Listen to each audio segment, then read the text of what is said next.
Hello students, welcome back. This is Science Capsule, a perfect self-learning tool for school children.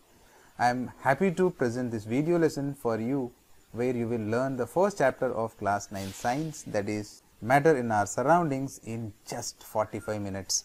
I am sure your learnings will be maximum if you watch this video till the end. So don't skip this video. Please subscribe to this channel for more videos on different topics. Okay, let us get into the topic. Let us understand what is matter. Matter is something which occupies space and have mass. तो यहाँ पे देख सकते हैं anything that occupies space and have mass is known as matter.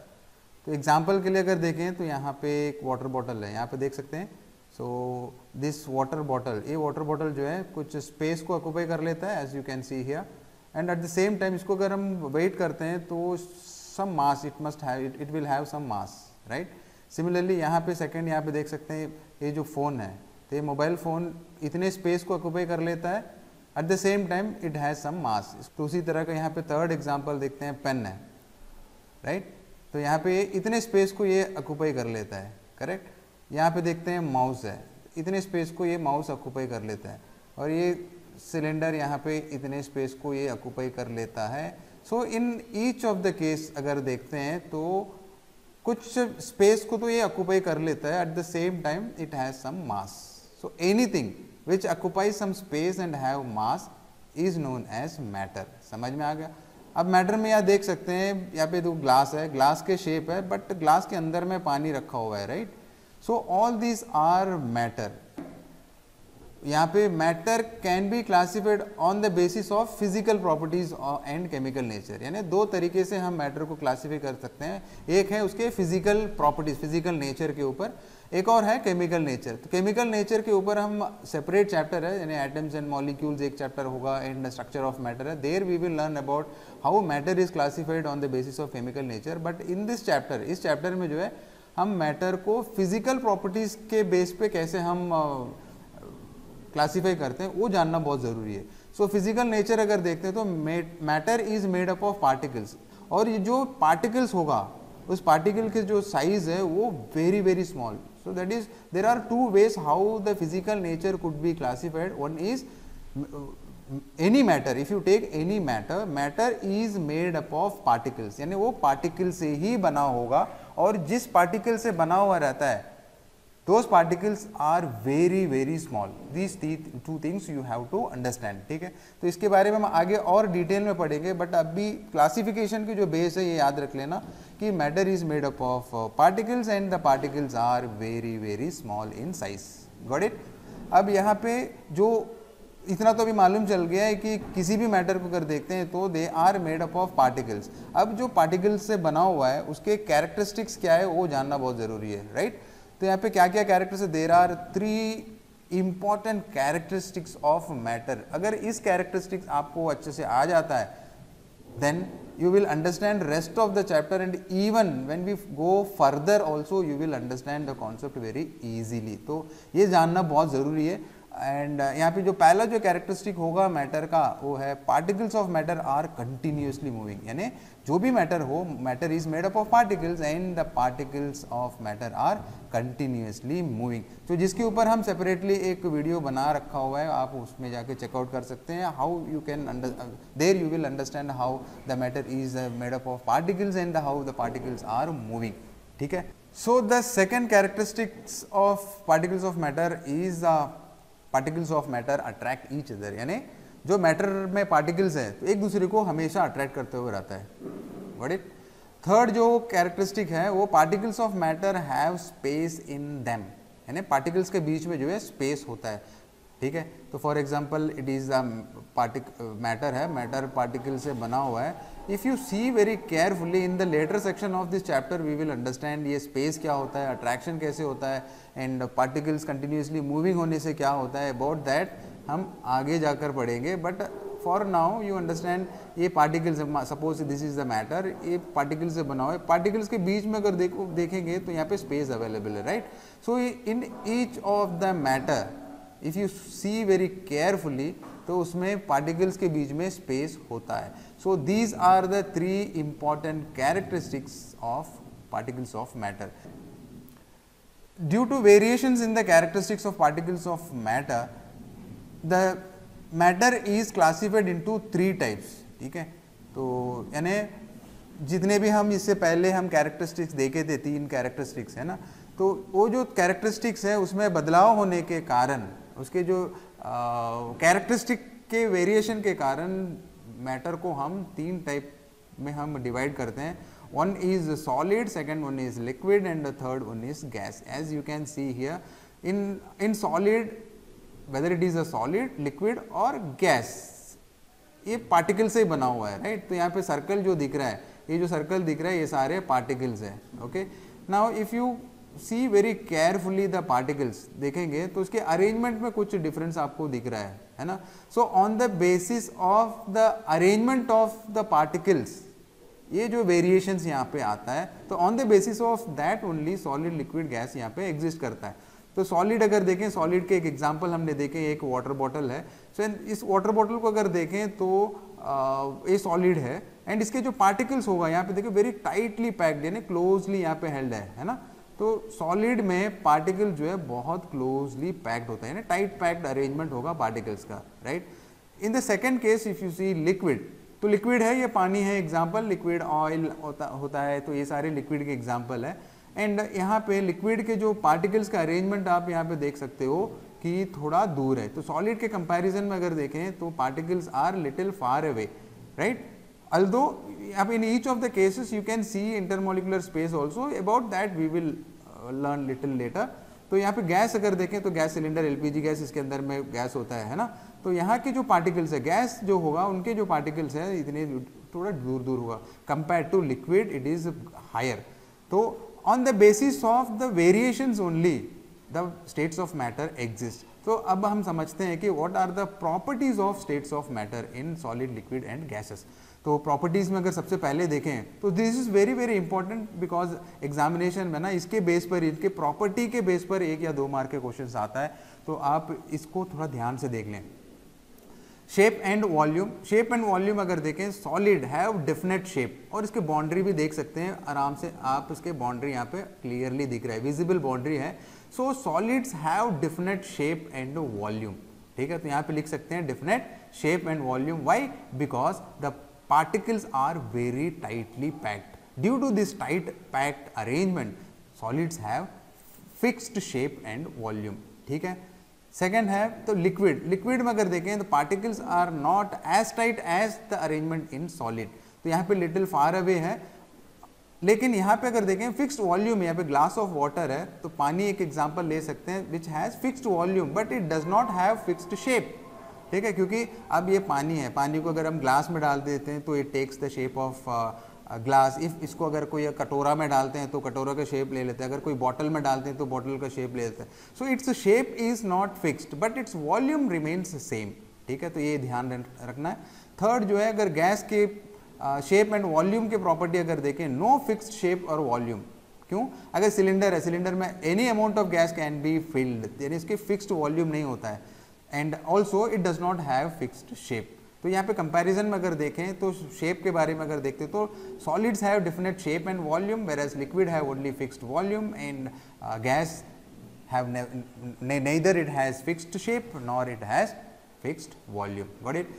Second अगर देखें तो यहाँ पे compressibility is one of the important property where we have to focus. तो यहाँ पे जो दाब नहीं डाल सकते हैं, सॉलिड है क्योंकि इसके जो पार्टिकल्स है ऑलरेडी क्लोज्ड पैक है, तो फर्दर प्रेशर यहाँ पे अप्लाई करके उसको दाब डाल के उसकी जो डिस्टेंस से कम नहीं कर सकते, उसको शेप को चेंज नहीं कर सकते हैं, ठीक है। तो इसलिए इसके कंप्रेसिबिलिटी जो है नेग्लिजिबल होता है सॉलिड के लिए, एंड ऑल्सो लिक्विड के लिए भी एक कंप्रेसिबिलिटी नहीं होता है। तो compressibility in case of solid नहीं है, लिक्विड भी नहीं है। Why? Because the particles are already closely और tightly packed. Because of this reason हम दाब नहीं डाल सकते हैं। Got it? Whereas gas is highly compressible, क्योंकि हम एलपीजी गैस है, हम गैस के ऊपर गैस हम और फिल करते जा सकते हैं, प्रेशर अप्लाई करके हम दाब डाल सकते हैं गैस में। बिकॉज यहाँ पे अगर देखें तो यहाँ देखिए आप स्पेस बहुत अवेलेबल है, गैस के जो पार्टिकल्स है यहाँ पे स्पेस अवेलेबल है।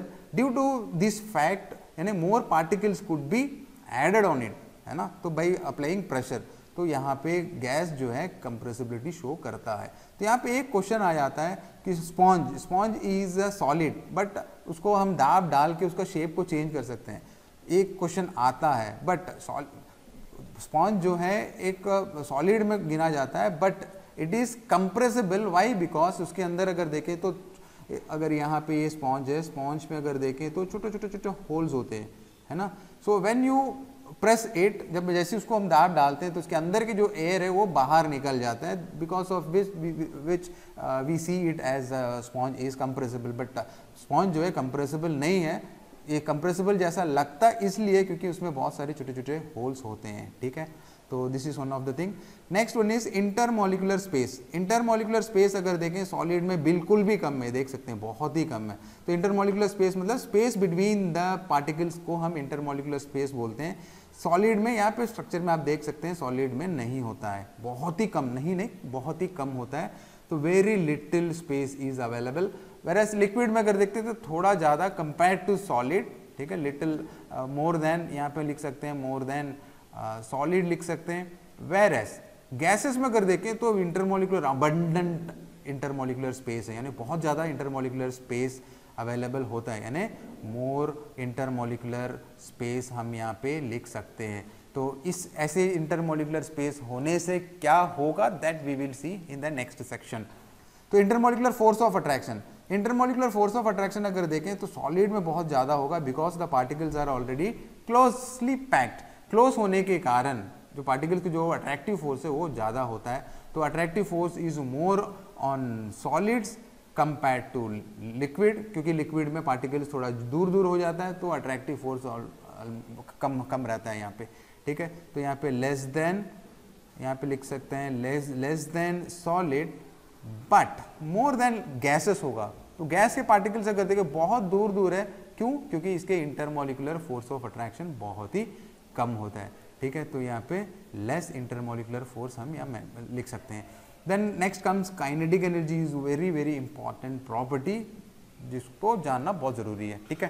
तो इसके ऊपर क्वेश्चंस भी आता है। काइनेटिक एनर्जी अगर देखें तो kinetic energy is the energy possessed bye an object by virtue of its motion. मतलब जो भी ऑब्जेक्ट मूव करता है, मूव करते समय जो एनर्जी होगा उसको हम बोलेंगे kinetic energy. Since the particles are made up of, हम एक कैरेक्टरिस्टिक्स ऑलरेडी हमने देखे थे, the particles are continuously moving. So solid हो लिक्विड हो चाहे वो गैस हो, पार्टिकल जो है कंटिन्यूअसली मूव करता है, ठीक है। जितना ज़्यादा मूवमेंट होगा उतना ज़्यादा काइनेटिक एनर्जी होगा, जितना कम मूवमेंट होगा उतना कम काइनेटिक एनर्जी होगा। तो इसके जो पार्टिकल्स के अरेंजमेंट के बेस पर ही आप आराम से बता सकते हैं कि इसमें काइनेटिक एनर्जी ज़्यादा होगा, राइट। तो यहाँ पे देखो गैस के पास बहुत स्पेस है तो gases particles move faster, that means kinetic energy possessed by the gaseous particles are more. तो यहाँ पे हम लिख सकते हैं गैसेस में मोर काइनेटिक एनर्जी, ठीक है। सॉलिड में देखें बहुत कम है, बिकॉज ये सॉलिड में जो पार्टिकल्स है वो जस्ट वो अपने पोजीशन में ही मूव कर सकता है, it can not displace from one place to another, यानी अपने प्लेस को वो लीव करने लायक का स्पेस यहाँ पे अवेलेबल है, just vibrate on its own place से ही होगा। तो kinetic energy is very very less in case of solid, less kinetic energy हम बोल सकते हैं सॉलिड में। यहाँ पे लिक्विड में अगर देखते हैं तो स्पेस थोड़ा ज़्यादा है तो more movement we can expect, but less kinetic energy than gases. However liquid particles have got more kinetic energy than solid. तो यहाँ पे हम बोल सकते हैं कि मॉडरेट काइनेटिक एनर्जी, या यहाँ पे लिख सकते हैं lesser than gases but more than या ग्रेटर देन सॉलिड, ठीक है। चलिए अब last and most important one, diffusion. तो डिफ्यूजन मतलब movement of particles from a region of higher concentration to a region of lower concentration, यानी कोई भी पार्टिकल्स मूवमेंट करेगा एक हायर रीजन से, हायर कॉन्सेंट्रेशन से लेकर लोअर कॉन्सेंट्रेशन के ओर मूव करेगा, इस प्रोसेस को हम बोलेंगे डिफ्यूजन। फॉर एग्जांपल अगर अगरबत्ती कहीं जलाते हैं तो पूरा रूम स्प्रेड हो जाता है, राइट। तो यानी जो वहाँ पे अगरबत्ती जलता है तो उसके जो पार्टिकल्स है वो डिफ्यूज हो जाता है गैसियस में, यानी स्प्रेड हो जाता है, तो जिसको हम बोलेंगे ये diffusion process. Diffusion process is very very less in case of solid तो ऑलमोस्ट हम बोल सकते हैं सॉलिड में तो डिफ्यूजन होता भी नहीं है, लिक्विड में लिटिल होता है, बट गैसेस में जो है डिफ्यूजन बहुत ज़्यादा होगा। वाई? बिकॉज तो यहाँ पे देखो रेट ऑफ डिफ्यूजन ज़्यादा गैस में इसलिए होता है क्योंकि इसमें बहुत ज़्यादा इंटरमोलिकुलर स्पेस होता है एंड द पार्टिकल्स के मूवमेंट भी ज़्यादा होगा। तो ज़्यादा मूवमेंट होने के कारण, ज़्यादा स्पेस होने के कारण it can accommodate other particles too, and जो rate of movement of particles है वो ज़्यादा होगा in case of gas. So the rate of diffusion जो है वो ज़्यादा होगा गैसेस में एज कम्पेयर टू सॉलिड। तो इसके बेस पर एक क्वेश्चन आता है, तो यहाँ पे डिफ्यूजन यहाँ पे वेरी लेस या नेग्लिजिबल बोल सकते हैं सॉलिड में, यहाँ पे more diffusion, rate of diffusion is more in case of liquid, यहाँ पे हम लिख सकते हैं मॉडरेट। ठीक है, तो यहाँ पे एक एग्जांपल है, जब एक क्वेश्चन आता है अक्सर, जब किचन में गरम गरम अगर कुछ फूड बनता है तो उसकी स्मेल जो है it reaches far away distances, but उसी फूड अगर कोल्ड कंडीशन में हो जाता है तो उसके स्मेल जो है दूर तक का नहीं आता है। वाई? बिकॉज जब at the time of cooking, जब food is at the hot stage, the rate of diffusion will be more because the particles of the food have more kinetic energy, यानी gaseous state में होता है, vapor state में होता है, the rate of diffusion will be more because इसके kinetic energy ज़्यादा होता है। the rate of diffusion is more at a higher temperature, ये भी लिख सकते हैं। क्यों हायर टेम्परेचर में? क्योंकि जब टेम्परेचर को हम बढ़ाते हैं तो काइनेटिक एनर्जी ज़्यादा होता है, काइनेटिक एनर्जी ज़्यादा होगा, दैट मीन्स द पार्टिकल जो है ज़्यादा स्पीड से मूव करेगा, ज़्यादा स्पीड से मूव करेगा मीन्स ज़्यादा डिस्टेंस ये कवर कर सकता है। So this way you can connect it. So this is all about the properties of states of matter. तो इसके ऊपर ध्यान दें तो वेरी वेरी इंपॉर्टेंट। चलिए आगे बढ़ते हैं। Next one is melting point. तो मेल्टिंग पॉइंट जानना बहुत ज़रूरी है, बिकॉज मेल्टिंग पॉइंट इज क्या है? मेल्टिंग पॉइंट एक टेम्परेचर है, सिंपल इसको टफ ना समझे, दिस इज टेम्परेचर। ठीक है, melting point is a temperature, even boiling point को भी हम एक टेम्परेचर ही बोलते हैं, टेम्परेचर। तो क्या टेम्परेचर है वो जानना है। Melting point means the temperature at which a solid melts to become a liquid at the atmospheric pressure is called its a melting point. यानी मिनिमम टेम्परेचर एक सॉलिड को लिक्विड में चेंज होने के लिए जो लगता है वो टेम्परेचर को हम बोलेंगे मेल्टिंग पॉइंट। फॉर एग्जांपल ये भी आइस है, आइस क्यूब को हम फ्रीजर से बाहर निकालते हैं तो वो लिक्विड में चेंज हो जाता है, राइट? वाई? बिकॉज बाहर में टेम्परेचर ज़्यादा होता है, यानी जब फ्रिज का अंदर होता है, रेफ्रिजरेटर का अंदर होता है तो उसके टेम्परेचर हो गया माइनस में होगा। ठीक है, -10 -20 माइनस जो भी है, माइनस से ऊपर होगा। जो माइनस में होगा तो सॉलिड स्टेट में होगा, जैसे ही उसको बाहर निकाल देते हैं तो हमको पता है बाहर के टेम्परेचर ज़्यादा होता है ना, तो इट स्टार्ट्स मेल्टिंग। यानी the temperature, the minimum temperature at which solid melts, solid liquid में जो चेंज होने का जो टेम्परेचर है उसको हम बोलेंगे मेल्टिंग पॉइंट। तो melting point of ice is 0 degree Celsius. ठीक है, तो 0 डिग्री जैसे पहुंचेगा आइस जो है, आइस सॉलिड स्टेट में नहीं रहता है, वो लिक्विड स्टेट में चेंज होना शुरू होता है। लाइकवाइज यहाँ पे बॉइलिंग पॉइंट अगर देखते हैं तो boiling point the minimum temperature at which a liquid, जब लिक्विड गैस में बदलता है, जिस टेम्परेचर में लिक्विड गैस में बदलता है उस टेम्परेचर को हम बोलेंगे बॉइलिंग पॉइंट। तो पानी जब उबलना शुरू होता है ना, कौन से टेम्परेचर में? 100 डिग्री सेल्सियस में पानी जो है गैस में बदलता है। So the boiling point of water is 100 degree Celsius. Got it? तो next one is freezing point. Freezing point is also a temperature, but this temperature is the minimum temperature at which a liquid changes into solid. यानी जैसे हम पानी को freezer में डालते हैं तो वो सॉलिड बन जाता है ना, यानी लिक्विड सॉलिड में बदलने का जो प्रोसेस है वो इस कुछ पर्टिकुलर टेम्परेचर में होगा। The minimum temperature at which liquid changes into solid is known as freezing point. तो पानी का जो फ्रीजिंग पॉइंट है वो होता 0 डिग्री। तो हम इससे पहले देखें कि melting point of ice is also 0 degree Celsius, freezing point of water is also 0 degree Celsius. यानी 0 डिग्री सेल्सियस में पानी लिक्विड स्टेट में भी हो सकता है, सॉलिड स्टेट में भी रह सकता है। So this we will see later. Temperature conversion, ये हमको एग्जाम में आता है, देखना होगा। तो ऐसे unit of temperature is kelvin, ये याद रख लेना। लेकिन हम अक्सर नॉर्मली हम टेम्परेचर का मेजर जो है डिग्री सेल्सियस में करते हैं, है ना। लेकिन ऐसे यूनिट जब साइंटिफिक कैलकुलेशन होता है तो ऐसे यूनिट जो है हमेशा हम केल्विन स्केल पर ही करते हैं। तो हम जब कैलकुलेशन करते हैं तो ये कन्वर्जन भी हमको मालूम होना है। 0 degree Celsius is equal to 273.15 kelvin. तो यहाँ पे 273.15 नहीं लिखते हैं, नॉर्मली हम ले लेते हैं 273 केल्विन पर, ठीक है। तो अब टेम्परेचर को कन्वर्ट कैसे करते हैं, अभी मान लो यहाँ पे लिखा हुआ है 25 डिग्री सेल्सियस। 25 डिग्री सेल्सियस को केल्विन स्केल में चेंज करने के लिए हमको क्या करना पड़ेगा, 273 से प्लस करना है, ऐड कर लेना है। That means very simple. तो 25 डिग्री सेल्सियस है तो हम क्या करेंगे, 25 डिग्री प्लस 273 से ऐड कर लेंगे, तो क्या हो जाएगा, तो 298 केल्विन। सिंपल। तो जब भी सेल्सियस से केल्विन में चेंज करना है, ऐड करना होगा 273 से। Got it. अब सेकंड देखो, यहाँ पे केल्विन स्केल में अगर दिया हुआ है, उसको अगर डिग्री सेल्सियस में चेंज करना है तो आपको क्या करना है, जो भी केल्विन स्केल में है उसको हम 273 से सब्ट्रैक्ट कर लेंगे, माइनस कर देंगे, तो 0 डिग्री सेल्सियस में आ जाएगा।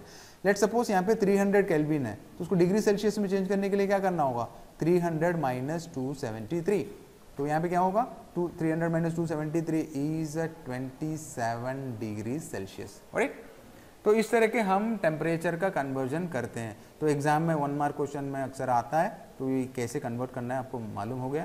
तो from degree Celsius to kelvin के लिए 273 को ऐड करना है, from kelvin scale to degree Celsius करने के लिए 273 को सब्ट्रैक्ट करना पड़ेगा।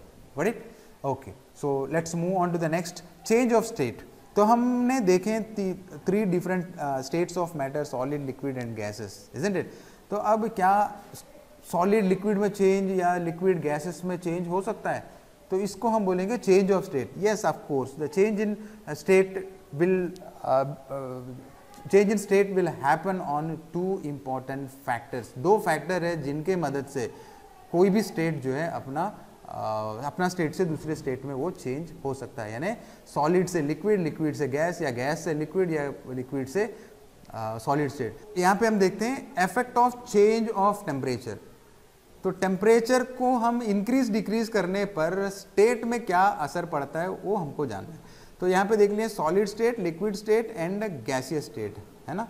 तो सॉलिड को हम जैसे हीट करेंगे तो वो लिक्विड स्टेट में चेंज होगा, लिक्विड को जैसे हम हीट करेंगे गैस स्टेट में चेंज होगा। वैसे ही गैसियस स्टेट को हम कूल करेंगे तो will get liquid state, liquid state further cooling will get solid state.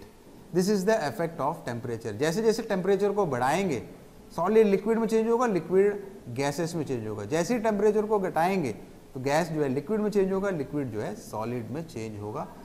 And effect of change of pressure. Pressure में क्या होगा, यहाँ पे देख लो, जैसे ही टेम्परेचर को हम जैसे हम प्रेशर को बढ़ाएंगे तो क्या होगा, ये मान के चलो ये गैसियस स्टेट है, ये लिक्विड स्टेट है, ये सॉलिड स्टेट है। तो जैसे हम प्रेशर अप्लाई करेंगे तो क्या होगा, गैसियस स्टेट लिक्विड में चेंज होगा। Why, because upon applying pressure, यहाँ पे क्या होगा, जैसे यहाँ से देखो यहाँ तक ये दबाए, तो दबाव डालने पर क्या होता है, पार्टिकल्स क्लोजर एनफ, क्लोज आ जाता है। अ stage is reached when the arrangement of particles becomes the arrangement of equal to the arrangement of particles in liquid। तो ये लिक्विड का अरेंजमेंट है तो लिक्विड में चेंज होता है। So by applying pressure gases can be converted into liquid। Further increasing the pressure, तो क्या होगा, और हम इसको दबाव डालने पर पार्टिकल्स और क्लोज हो जाएगा, यानी एक समय ऐसा स्टेज पहुंच जाएगा कि ये जो पार्टिकल्स है फर्दर क्लोज हो जाएगा, टाइटली पैक्ड हो जाएगा। उस टाइट पैक अरेंजमेंट सॉलिड के जो पार्टिकल्स के अरेंजमेंट है उसके बराबर हो जाता है। तो एट दैट पॉइंट क्या होगा, liquid changes into solid. So by increasing pressure gas can be converted into liquid, further increasing pressure liquid changes into solid. Vice versa भी होता है, मतलब सॉलिड से जैसे हम प्रेशर को हटाएंगे solid changes into liquid, liquid से यहाँ पे हम प्रेशर को जैसे ही घटाएंगे it changes into gas. For example जो एलपीजी गैस होता है ना, एलपीजी गैस में जो सिलेंडर के अंदर में जो गैस होगा तो it is not in the gaseous state, it is in liquid state, इसलिए उसको हम बोलते हैं लिक्विफाइड पेट्रोलियम गैस। और जैसे हम उसके नॉब स्टोव जलाने के लिए जब नॉब को ओपन करते हैं, ओपन करते ही साथ उसके what we try to do, हम क्या करते हैं उसके प्रेशर को रिलीज करते हैं। जैसे उसके दबाव पर है, सिलेंडर के अंदर में जो लिक्विफाइड पेट्रोलियम गैस है वो अंडर प्रेशर है, जैसे ही उस प्रेशर को हम रिलीज करते हैं, जब बाहर आता है तो ये लिक्विड जो है गैसेस में चेंज हो जाता है, because pressure has been released. So upon reducing pressure, liquid goes into change. So this is how the change in state takes place upon changing pressure. तो अब ये एक important है solid से liquid change होने का, जैसे हम यहाँ देखे थे तो various processes के नाम से हम जानते हैं। सॉलिड को पता है हमको, when we heat it, solid को हीट करेंगे, टेम्परेचर को इंक्रीज करेंगे तो लिक्विड बनेगा और प्रेशर को डिक्रीज करना पड़ेगा, यस और नो।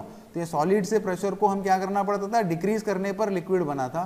तो वैसे ही सॉलिड से लिक्विड बनने के लिए प्रेशर को डिक्रीज करना पड़ेगा एंड टेम्परेचर को इंक्रीज करना पड़ेगा। So the process in which solid changes into liquid is known as fusion. ठीक है, ये प्रोसेस याद रखना। सिमिलरली अपॉन फर्दर हीटिंग, और हीट करने पर क्या होगा, लिक्विड जो है गैसेस में चेंज होगा, करेक्ट। लिक्विड गैस में जो चेंज होता है, इस प्रोसेस को हम बोलेंगे वेपोराइजेशन। ठीक है, so the process in which liquid changes into gas is known as vaporisation. Similarly अब यहाँ पे लिक्विड गैस में चेंज होगा at a minimum temperature. What is that minimum temperature called? It is called boiling point. ठीक है, सो boiling point में ही तो liquid gas में चेंज होता है। सिमिलरली यहाँ पे सॉलिड लिक्विड में चेंज होना है, it takes place at certain minimum temperature, that minimum temperature is called melting point. So when upon heating a solid, when it reaches its melting point, it changes into liquid, and this process is known as fusion. Upon further heating, what will happen? Again the temperature will rise and liquid changes into gas, and the process is known as vaporization. Similarly upon cooling, जैसे हम ठंडा करते हैं तो क्या होगा, gas change into liquid. The process in which gas changes into liquid is known as condensation. Okay, so condensation के example क्या होगा, रेन, है ना। तो रेन क्या होता है, यहाँ से पानी जितने भी है वो वेपराइजेशन बन के नहीं, लिक्विड जो है वेपर बन के ऊपर चले जाता है, तो क्लाउड्स वहाँ पे, देन अगेन कंडेंसेशन प्रोसेस से वो रेन बनकर लिक्विड बनकर वापस यहाँ पे आता है, right.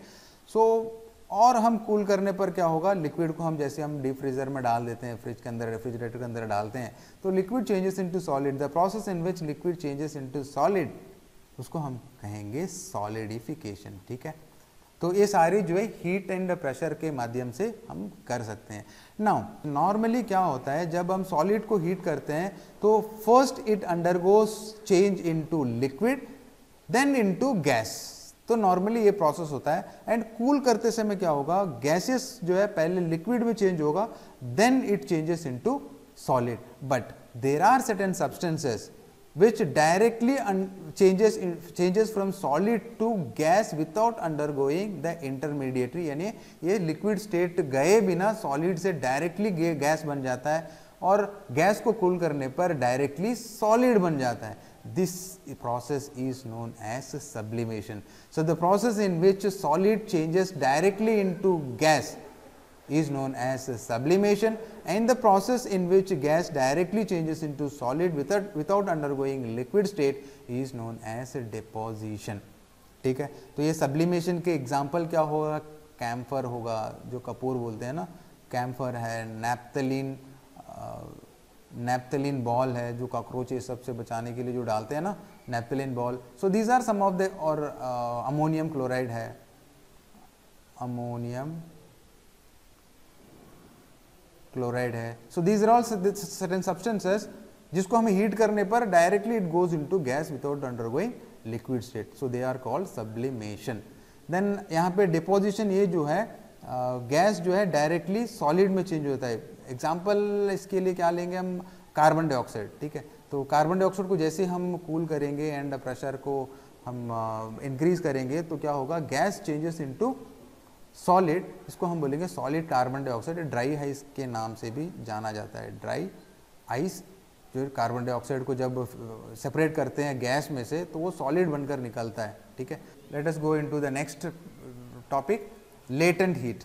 Latent heat one of the most important topic. तो यहाँ पे लेटेंट हीट मतलब जब हम सॉलिड को हीट करते हैं तो इट गोज इनटू लिक्विड, है ना, लिक्विड स्टेट में पहुंचता है। अब यहाँ पे देखते हैं सॉलिड है, अपॉन हीटिंग व्हाट हैपेंस, कुछ हीट जो है ना पार्टिकल्स के जो स्पेस है, स्पेस के बीच में चिपके रह जाता है, तो it hidden into the space available in the during the change in state.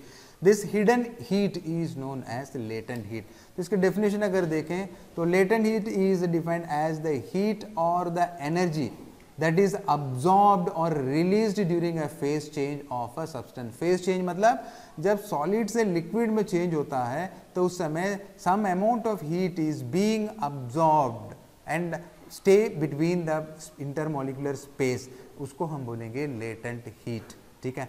तो अब ये latent heat अब देखते हैं at माइनस टेम्परेचर में क्या होगा, water exist at in solid state. जैसे हम हीट करेंगे स्लोली इट गेन्स हाइस है, जैसे हम टेम्परेचर सप्लाई करेंगे तो it gains energy, heat energy gain करेगा। तो when it reaches 0 degree Celsius, ये नीचे मतलब 0 डिग्री से नीचे, तो यानी माइनस डिग्री में होगा, -10, 20, -50 ऐसे डिग्री में, ठीक है। तो -50 डिग्री में तो ये सॉलिड ही रहता है। जैसे ही हम इसको टेम्परेचर देंगे, हीट करेंगे, तो द सिस्टम द आइस जो है एनर्जी को गेन करेगा, but it will not change its state because we know that the melting point of ice is 0 degree, so it keeps on absorbing heat। जैसे ही इसके temperature, इस ice के temperature 0 degree पहुंचेगा, then the ice changes into, ice जो है melt होना शुरू करेगा। मेल्ट होना मतलब इट चेंजेस इनटू लिक्विड। कब? जब ये 0 डिग्री पहुंचेगा। After that if you heat it, heat करने पर क्या होगा, तो यहाँ पे कुछ आइस क्यूब्स तो यहाँ पे रहेगा, लेकिन सम अमाउंट ऑफ लिक्विड यहाँ पे बनते जाएगा, but there is no rise in temperature is observed, ठीक है। यहाँ पे पानी भी रहेगा एंड आइस क्यूब भी यहाँ पे रहेगा, बट आइस स्लोली मेल्ट होते रहेगा, बट इसके जो टेम्परेचर है वो 0 डिग्री ही रहेगा, although you are heating it. जितने यहाँ में हीट सप्लाई करते रहेंगे, but the temperature is not going to change. Why? Because while supplying it, यहाँ पे इसके जो टेम्परेचर यहाँ पे सप्लाई करते हैं, where does the heat go then? तो जैसे हम हीट करते हैं तो इसके जो सॉलिड के जो इंटरमोलिकुलर सॉलिड है, इंटरमोलिकुलर फोर्स ऑफ अट्रैक्शन है, इसको तोड़ने में वो ओवरकम हो जाता है, and the heat energy is trapped between the particles. Particles को जो बीच है, जो स्पेस है, स्पेस में वो अवेलेबल रह जाता है। ये कब तक का इसके टेम्परेचर बढ़ेगा नहीं? जब तक का all the solid ice change into liquid, तब तक के लिए जितने भी हीट यहाँ पे सप्लाई करो, इसके टेम्परेचर जो है 0 डिग्री ही रहने वाला है। So during the phase change what happens, यानी यहाँ पे भी सॉलिड है, यहाँ पे भी सॉलिड है, यानी इस पॉइंट में all the solid changes into liquid. तो यहाँ से यहाँ तक का जो है फेज चेंज होता है, यानी सॉलिड से लिक्विड में धीरे धीरे मेल्ट होना शुरू होता है। During this course of action what happens, the temperature supplied would not increase the temperature of the system, only the heat energy supplied is trapped between the space available to overcome the intermolecular force of attraction। ये जो trapped, ये जो hidden heat energy है, उसको हम बोलते हैं latent heat, ठीक है।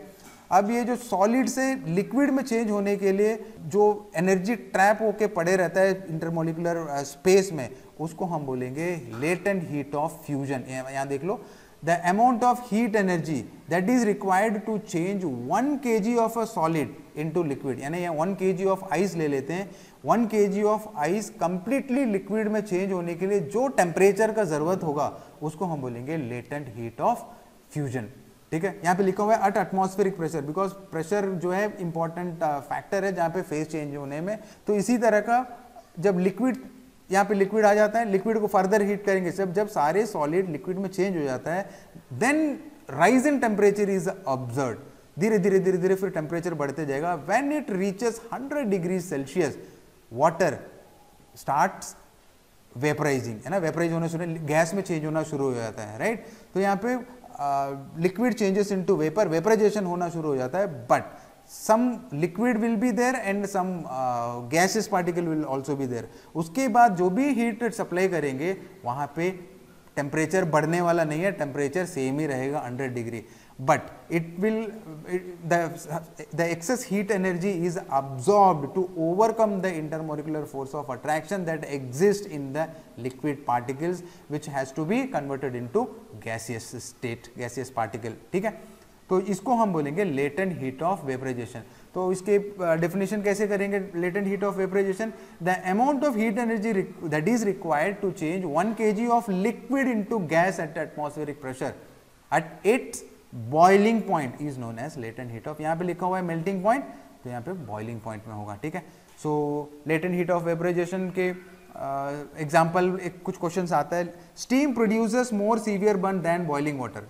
एक तो बॉइलिंग वाटर है, बॉइलिंग वाटर के जो टेम्परेचर है वो 100 डिग्री सेल्सियस होगा, स्टीम कितना होगा 100 डिग्री सेल्सियस ही होगा, लेकिन it will have excess energy, यानी लेटेंट हीट ऑफ वेपराइजेशन होता है जो ज़्यादा एनर्जी, उसमें ज़्यादा एनर्जी, ट्रैप्ड एनर्जी जो है इट कॉजेज सीवियर बर्न, ये आप लिख सकते हो.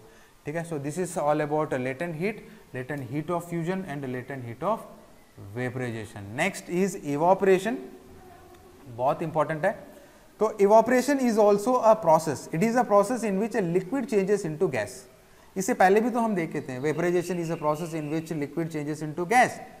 तो इवोपरेशन भी सेम प्रोसेस. तो what is the difference between evaporation and vaporization? Vaporization takes place at its boiling point. ठीक है, लेकिन evaporation is a process in which a liquid changes into gas below its boiling point. boiling point से पहले भी होता है. For example पानी अगर कहीं गिरा पड़ा रहता है तो नॉर्मली एटमॉस्फेरिक टेम्परेचर 36-37 डिग्री वैसे उतना ही होता है, बट तो पानी जो है इवोपरेट होकर निकल जाता है ना, गैसेस स्टेट में चले जाता है. हाउ, क्यों कैसे पॉसिबल होता है? Because below it's boiling point also the liquid can go into gaseous phase. इसको हम बोलेंगे evaporation.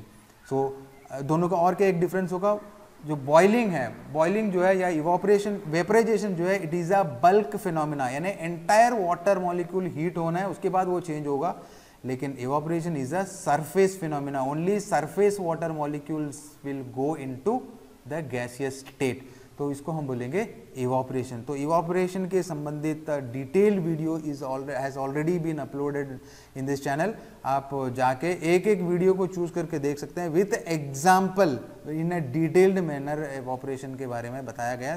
So you can find the video link जो है I button, and also you will find it in the comment description box में भी आपको मिल जाएगा. Next one is factors affecting evaporation. ये हमारे डे टू डे एक्टिविटीज से डायरेक्टली कनेक्टेड है. सो इनके ऊपर भी, फैक्टर्स अफेक्टिंग के ऊपर भी डिटेल्ड वीडियो जो है आपको चैनल में मिल जाएगा. Then you can find it in the I button. I button में आपको एक वीडियो लिंक मिल जाएगा, क्लिक करके उसको डिटेल में आप अगर पढ़ना चाहो तो पढ़ सकते हो. Otherwise you can, this is also sufficient आपको समझने के लिए, एग्जाम के लिए, एग्जाम का प्रिपरेशन के लिए आपको ये हो जाएगा.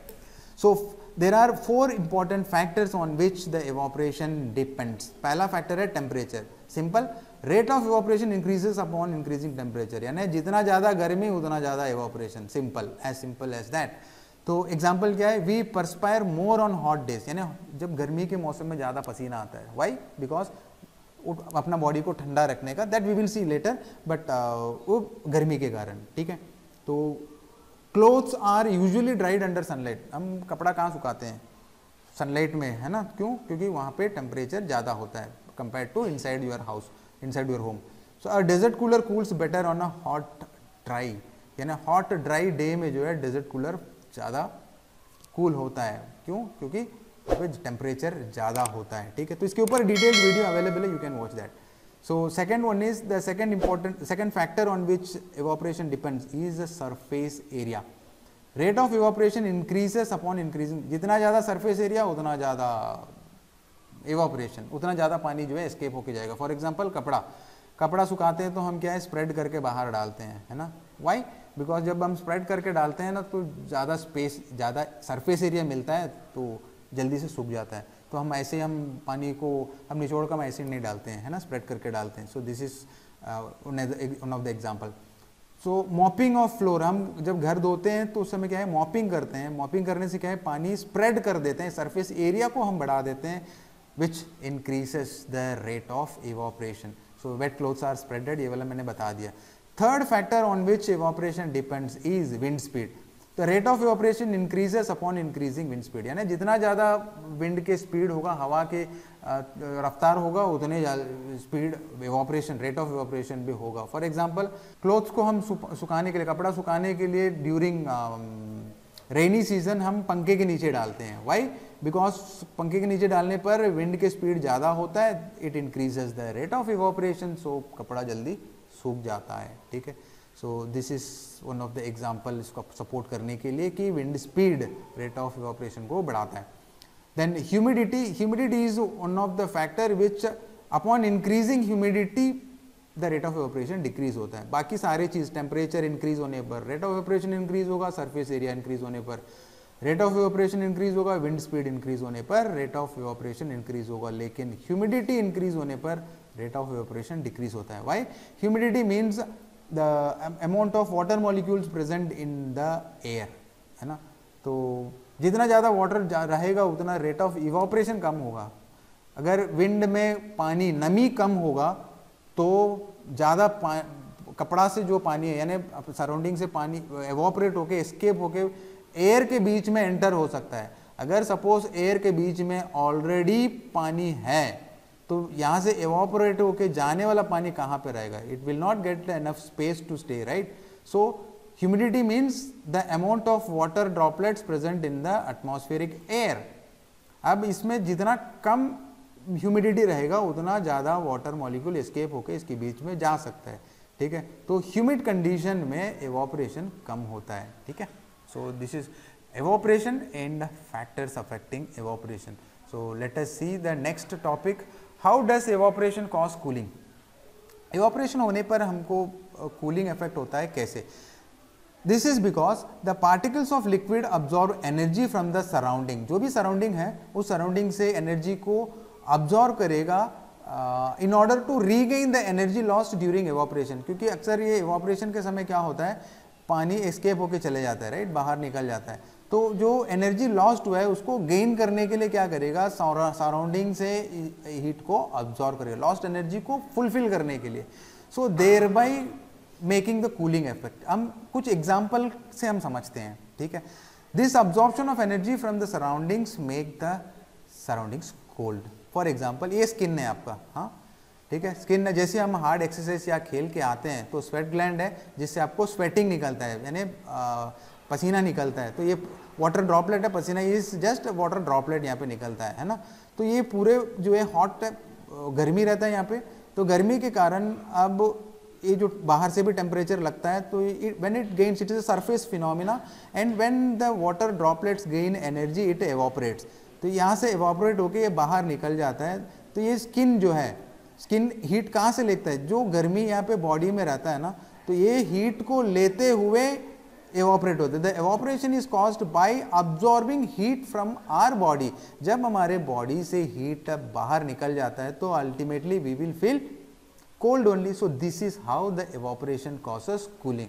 And one more example, water kept in an earthen pot becomes cool. जैसे पानी जो मटका होता है, तो मटका में पानी रखते हैं तो वो ठंडा लगता है। क्यों? इसमें क्या है, जो मटका होता है ना उसमें छोटा छोटा पोर्स होते हैं जो आपको दिखता भी नहीं, बहुत माइन्यूट होल्स होते हैं। पानी वहाँ से एस्केप होता है तो उसके अंदर, मटका के अंदर में भी पानी गर्मी रहता है, राइट। सो उस गर्मी को लेते हुए वो एवापोरेटर को बाहर निकल जाता है। जब यहाँ से वाटर ड्रॉपलेट बाहर निकलता है तो कैसे बाहर निकलेगा, it takes the heat energy available inside the surrounding, अंदर के जो भी स्पेस है, और ये मटका में जो भी हीट है वो हीट को लेते हुए एवापोरेटर के बाहर निकलता है, करेक्ट। जब मटका के सराउंडिंग्स में जो भी हीट है उसको लेके बाहर निकलेगा तो ऑलरेडी ये हीट जो है बाहर निकल गया, तो the only thing left here is the cold one, and temperature down हो जाता है। When the temperature is down, reduced, temperature कम होने पर तो हम फील करेंगे ही cold, right.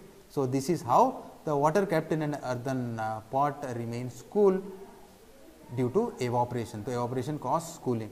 Then one more observation, water droplets on the outer surface of a glass containing ice cold water. जैसे अब फ्रिज से अगर कोई पानी निकालते हैं, कोई ग्लास में डालते हैं, तो आप देख सकते हैं as you can see here, छोटे छोटे वाटर ड्रॉपलेट्स बाहर निकल के आए। कभी सोचें कैसे आता है, क्यों आता है? So the science behind this is, evaporation. अब पानी जो बॉटल के अंदर में जो पानी होता है तो उसके टेम्परेचर अराउंड माइनस में या 0 डिग्री सेल्सियस में होगा, राइट। तो लेस देन 0 डिग्री सेल्सियस ही मान के चलते हैं। बट द एटमॉस्फेयर में भी एयर होता है एंड एयर के बीच में वाटर ड्रॉपलेट होगा in the form of gaseous state, ठीक है, गैसियस स्टेट में होगा। When it touches the surface of the bottle it loses energy. जैसे इसके एनर्जी लूज होगा, as we have already seen, जैसे ही गैस अपना एनर्जी को लूज करेगा तो क्या होगा, the particles come closer and a stage will be reached where the arrangement of particles will become is equal to the arrangement of particles in liquid। तो जैसे ही इसके सरफेस में, क्योंकि इसके अंदर में आइस कोल्ड वाटर है, आइस कोल्ड वाटर रहने के कारण बाहर से जो भी एयर टच करेगा it loses energy. While losing energy the particles come closer and जो गैसियस फॉर्म में जो वेपर था, vapour changes into water. So this is how water droplets बाहर में हमको दिखता है, ठीक है। That's all in this chapter. Hope this video has helped you understand the chapter. See you in the next. Bye bye.